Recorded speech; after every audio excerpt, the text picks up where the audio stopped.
Hello दोस्तों, कैसे हो आप सब? आशा करता हूँ बहुत ही बढ़िया होंगे। तो दोस्तों, आज हम सिखाने वाले हैं सिनेमैटिक फोटो एडिटिंग। अगर वीडियो आप लोगों के लिए थोड़ा सा भी हेल्पफुल होगा तो दोस्तों वीडियो को एक लाइक करके चैनल को सब्सक्राइब करना मत भूलिएगा और अपनी सभी दोस्तों को शेयर भी कीजिएगा। तो चलिए शुरू करते हैं आज का न्यू टॉपिक बिना किसी टाइम वेस्ट के।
और यहाँ पर आने के बाद कलर वगैरह अपने हिसाब से एडजस्ट कर लेना। और दोस्तों, अगर आपको प्रीसेट बनाना नहीं आता तो नीचे कमेंट कीजिएगा। प्रीसेट कैसे क्रिएट करते हैं इसका फुल वीडियो लेकर आऊंगा। और अगर आपको वीडियो से कुछ भी सीखने को मिला है तो वीडियो को एक लाइक करके चैनल को सब्सक्राइब करना मत भूलेगा दोस्तों। तो चलिए, लाइटरूम का जो भी प्रक्रिया है मैं कर लेता हूं जल्दी से फटाफट, और मिलते हैं लास्ट में।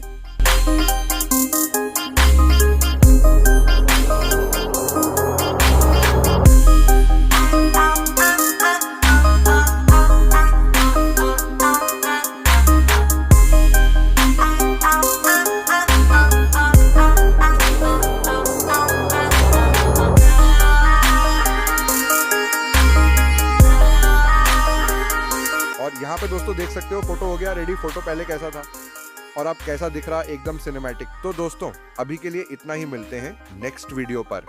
तब तक के लिए बाय बाय, जय हिंद।